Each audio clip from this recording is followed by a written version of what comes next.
Gate के अंदर enter होते ही यहाँ पे सारे 7 वंडर्स की ना स्टैचूज लगे थे। तो यहाँ आके मुझे एहसास हुआ कि मैंने जो डिसीजन लिया था यहाँ आने का, ये घूमने का, एक्सप्लोर करने का, बहुत ही अच्छा डिसीजन था। एग्जैक्ट यमन और कुवैत के पैवेलियन है, उसके एग्जैक्ट सामने ये लोग ने एक लेक बनाया है, अबरा स्टेशन। तो ये है यमन का गेट। तो चलते हैं, देखते हैं अंदर गेट के अंदर यमन के अंदर क्या मिल रहा है, मतलब ये लोग ने कैसा कॉन्सेप्ट यूज किया है, जो कंट्री के नाम लिखे।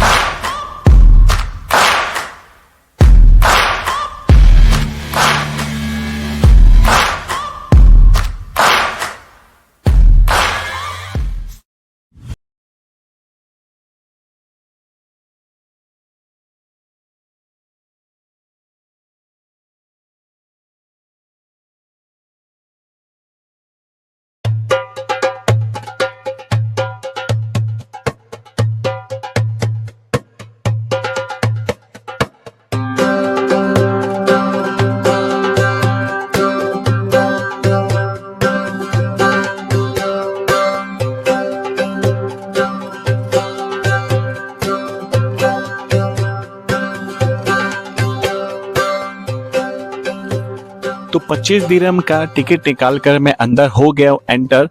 तो मैंने वहाँ पे बैग को सब स्क्रीनिंग किया, और इससे पहले वाली वीडियो में आपने मुझे देखा था, मैं पहाड़ की तरफ से जो व्यूज दिखाया, और ये अब मैं अंदर की तरफ से दिखा रहा हूँ, ये अंदर का एरिया है। तो गेट के अंदर एंटर होते ही यहाँ पे सारे 7 वंडर्स की ना स्टैचूज लगे थे, बहुत बड़ा सेट लगा था। ये है lotus Australia, Paris Eiffel tower, Colosseum China का कुछ है, और क्लॉक टावर, और ये हमारे देश का ताजमहल, बहुत ही खूबसूरत था। जब मैं दुबई पहुंचा, मेरे बकेट लिस्ट में ग्लोबल विलेज था ही नहीं, मुझे पता ही नहीं था ग्लोबल विलेज के बारे में। तो नेट पे मैं ऐसे ही कुछ सर्च कर रहा था दुबई के प्लेसेस के बारे में, तो मुझे ग्लोबल विलेज का कुछ फोटोग्राफ्स दिखे, मुझे बहुत अट्रैक्टिव और कलरफुल लगे। अलग कंट्री के पैवेलियन देखा तो मैंने बहुत ही खूबसूरत लगा। मैंने फिर डिसाइड किया चलो आज तो यही विजिट करते हैं। और यहाँ पे एंटर होने के बाद मुझे अभी ऐसा एहसास हो रहा है कि मैं सोचा तो डिसाइड किया था यहाँ पे आने के लिए, बहुत अच्छा डिसीजन लिया था। तो यहाँ आके मुझे एहसास हुआ कि मैंने जो डिसीजन लिया था यहाँ आने का, ये घूमने का, एक्सप्लोर करने का, बहुत ही अच्छा डिसीजन था। यहाँ आके देखा तो भाई इतना ह्यूज, इतना बड़ा तो मैंने सोचा भी नहीं था यार। वीडियोस में भी और फोटोज में मेरे को समझ भी नहीं आया कि इतना बड़ा होगा ये कम से कम 2-3 किलोमीटर तक दूर राउंड में फैला हुआ है। ये राउंड में 2-3 किलोमीटर फैला है। अब दूर तक देखो पूरी लाइट ही लाइट चमकती रहेगी, और ये अलग अलग कंट्री के पैवेलियंस है। मैं यहाँ पे एक ऊंची जगह सीढ़ियों से खड़े के आपको पूरा व्यू दिखा रहा हूँ, कितना दूर तक फैला हुआ है भाई। बस मैं अभी यहाँ पे अंदर पहुंच गया हूँ, और जबरदस्त नज़ारा है। इतने दूर तक किलोमीटर्स में फैला हुआ है ये। आई थिंक यहाँ पे ज्यादातर बहुत से जो बड़ी बड़ी कंट्रीज है उसके तो सारे सबके पैवेलियंस बने हैं। तो चलता हूँ, मैं दिखाता हूँ आपको एक एक करके। स्टार्टिंग है, जब एंट्री करते हैं तो वहां से लेफ्ट लेते ही हम लोग लेते हैं तो फर्स्ट कंट्री आती है कुवैत। देखो पता नहीं दिख रही कि नहीं, लेट मी ज़ूम। चलते हैं यहाँ से, और यहाँ से सबसे पहले हम लोग स्टार्ट करते हैं कुवैत से। तो यहाँ पे ये लोग ने ना एक आर्टिफिशियल लेक भी बनाया है, और उसके अंदर बोटिंग भी चलती है। बोटिंग बहुत चार्जेबल है।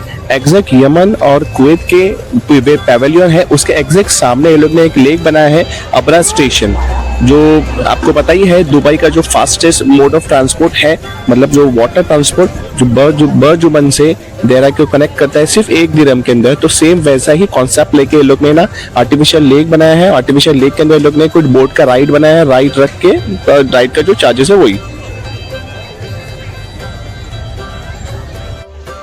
ये है यमन का गेट। तो चलते हैं, देखते हैं अंदर गेट के अंदर यमन के अंदर क्या मिल रहा है, मतलब ये लोग ने कैसा कॉन्सेप्ट यूज किया है, जो कंट्री के नाम लिखे हैं उस कंट्री के कुछ जो फेमस चीजें या उनके वहाँ की कल्चरल चीजें, वो सारी चीजें आपको यहाँ पे मिलेगी। और साथ ही साथ वहाँ पे मतलब जैसे जैसे कंट्री में उनका आर्किटेक्चर डिजाइन होता है, जैसे घर, दीवारें, स्ट्रीट वगैरह जैसा जिस टाइप के बने होते हैं उसी टाइप के डिजाइन यहाँ पे बनाए गए हैं। और यहाँ पे देखिए मैं अंदर यमन गेट के अंदर आ चुका हूँ। यहाँ पे कुछ इनका कल्चरल परफॉर्मेंस चल रही है।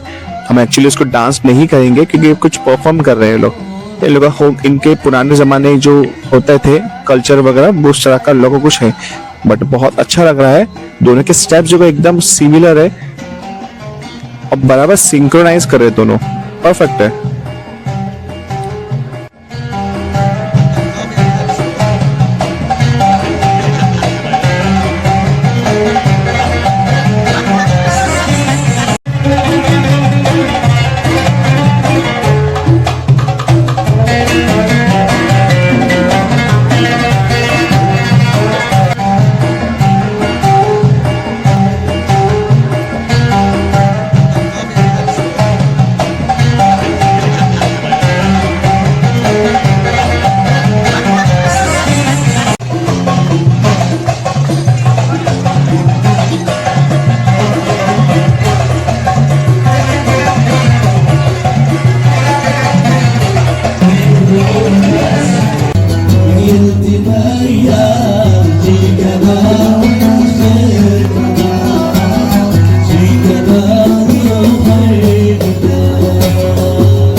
तो चलते हैं इजिप्ट के अंदर, इजिप्ट पेवेलियन देखते हैं अंदर जाके। सेम वैसे ही बाजार लगा है जैसे कायरो वगैरह में आज भी लगता है, बहुत पुराना ट्रेडिशनल बाजार लगता है। राइट साइड में देखिए यहाँ पे कुछ बुरखा वगैरह मिल रहा है और लेफ्ट साइड में हमको ऐसा लगता है ना कि सारे अरबी एक जैसे जुब्बा पहनते हैं, ऐसा नहीं है। यहाँ पे कलरफुल पहनते हैं इजिप्ट में, और जो दुबई है सऊदी है वो लोग ज्यादातर व्हाइट पहनते हैं। तो यहाँ पे ये देखो ट्रेडिशनल ये हैंडीक्राफ्ट के आइटम्स है जो हमेशा कायरो में आज भी मिलता है। और स्पाइसेस उनका फेमस है, बहुत सारे स्पाइसेस वगैरह जो इजिप्ट से बहुत कंट्रियों में एक्सपोर्ट होते हैं। और ये जो हैंडीक्राफ्ट्स है ना, ये आज भी कायरो के बहुत सारे शहरों में, मार्केट में, बाजार में आज भी मिलता है। तो इनकी छतें देखो सेम वैसे ही है जैसे इजिप्ट के शहरों में घर